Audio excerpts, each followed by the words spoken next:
Hi, and welcome to today's episode of What's Become Clear. I'm Steve Wyckoff. And I'm Glenn Wiebe. I thought you were going to say just Glenn. I'm just Glenn. Just Glenn. Just Glenn. I got a question for you. I've been dying to get you in here to talk about this. Yes. Okay. I have a grandson that absolutely is in love with video games. Good or bad? That's great. Educationally, is it? You got to tell me about Yes, this. it is. It is a very good thing. I have my own two kids. One's 16 and one's 13, and we've been playing games with them. Obviously, board games for a long time, but video games for a long time as well. They were 3 or 4 or 5 years old when we started playing video games with them. Partly because it was a family thing to do, and we played together. And then my kids started playing on their own. That was great too. And over the last 4 or 5 years, what we started to find out is that video games are good for kids if they're used appropriately and if they're used in ways that make sense for the context. And so there are some games I don't let my kids play, just basically because of the content. But the violence. And, there's a game called Grand Theft Auto. It always throws me a little bit. There's a couple different versions of that. Grand Theft I'm Auto. guessing based on the name, it's not one of those you let your kids. This is not one I want. Like, I mean, you're a criminal and you shoot policemen and beat up prostitutes and that kind of stuff. Probably not. I'm going to use that in my social studies classroom or at my house. But there's a guy named Stephen Johnson who wrote a book called Everything Bad is Good for You, and he even said in that book, based on what the brain researchers are telling us, that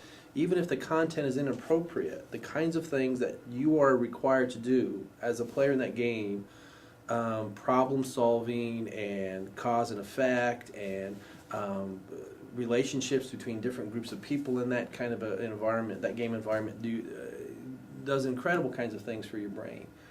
He compares them to some of the TV shows that are currently on the air now versus the TV shows that used to be on the air. You think back to I Love Lucy, you got 27 minutes or whatever of a problem and a solution, and everybody's happy at the end. And you got basically four characters, and that's it.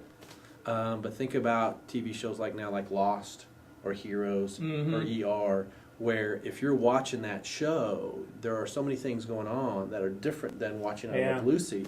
And so he compares those two when we start talking about video games. Even if the content's bad, good things are happening in your brain.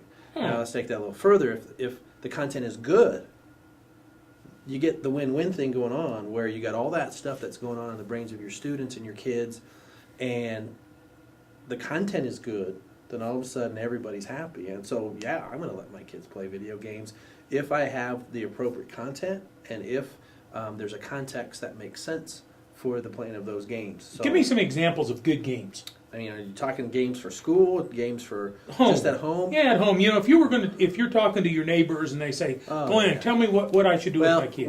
We're starting to mess around. It's cold outside, right? Yeah. It's winter right now, and so to get outside, it's dark by the time kids get home from school, finish homework and that kind of stuff. So we've been pushing in our house with my kids, 13 and 16, Wii Fits. Wii is the game where it's all motion sensor and you've got the pad, and there's an incredible amount of different kinds of tools that you can use just with the Wii Fit. So when we start talking about Wiis and video games, that's a game that we play. The kids are in shape. My kids don't need to lose weight like their dad does apparently, but we can still keep in shape. You can get a workout. Yes, you can. Even my daughter, she's 13, she plays basketball and soccer, and she gets on there for 30 minutes, and she's red-faced and huffing and puffing. So just even on that sense of there's some interaction physically with a game. There's a game called Big Brain Academy that my kids, again, teenage kids, still love to play, but it's designed for really K3, K4. Really? And Big Brain Academy. Big Brain Academy. And so it's really an interesting game because it's the type of game that kids are going to have to learn as they go along. And what I like about that game especially is because it differentiates the instruction. And I'm just, actually, when you came and talked to me this afternoon, let's do this thing and have some conversation, I was just writing a post about iPhones and iPods and differentiating instruction and how we can use video games and applications and things like the iPhone and the iPod to differentiate for us in some ways. The Big Brain Academy, for example, if I got a first or second grader, one of the activities in that game is to pop balloons from lowest to highest. and different size balloons, or from highest to lowest, depending on the instructions. Well, you start out with 3 or 4 balloons. Pretty simple. Pop, pop, pop, pop, pop. Next time I come in, it's 5 balloons. And there's a negative number in there. Next time, if I do right, if I do well, next time maybe there's 8 or 9 balloons. So it's that number sense that Michelle. Yeah, we're talking Fleming about talks about. talking about negative numbers and positive numbers. And if I start with those 8 and all of a sudden I can't get the 8, I make a mistake. Next time I log in, play as that user, now I got 5. So the game, and most video games like this, not just the Big Brain Academy, and I would almost said it was a simple game, but it's really not a simple game. It's a very complex game for younger kids, and most games are going to have that, what game designers call the flow built in, meaning it's not too hard and it's not too easy, but it's designed just specifically for the user. From Csikszentmihalyi's research. Right. So if I'm going to play a game and I'm very successful in the game, a good game will make the next time I play harder, so that I don't quit playing the game. None of us play tic-tac-toe anymore, right? Yeah. Because it's too easy. Yeah, it's mindless. So everybody knows how to win, so nobody wins and nobody plays anymore if you're older than 5, because there's no point in it. And that's what a good video game is trying to avoid, is to set that flow up so that every time I play, it's exactly at the level that I require.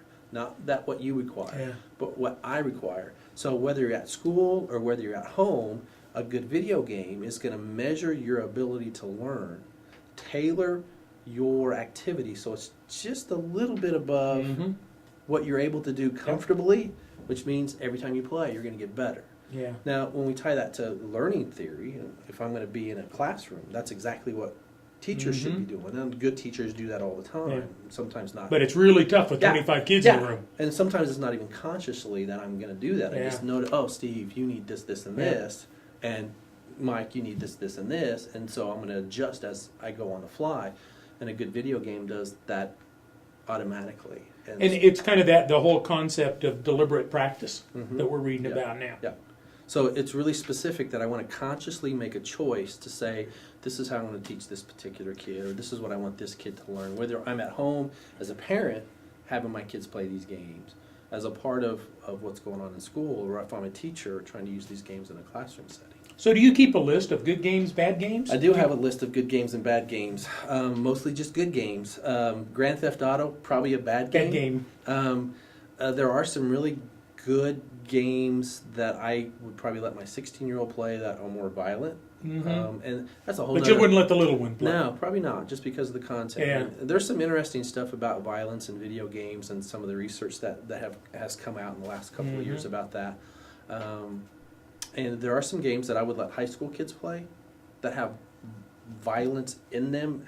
These would be like World War II simulation games. If I'm going to teach that content in that context, that game is appropriate. Are the World War II and the Civil War kind of games, are they historically accurate? A lot of them are, because they know that if I'm going to create a game, the kind of people who are going to play that game want the accuracy. And it's an economics decision that if the game that I create doesn't sell, I don't make any money, and the only way I want to make it sell is to make it engaging and accurate all at the same time. Interesting. So, yeah. So we don't need to be in a panic over our kids and grandkids playing video games, but we do need to kind of sit back and do nothing.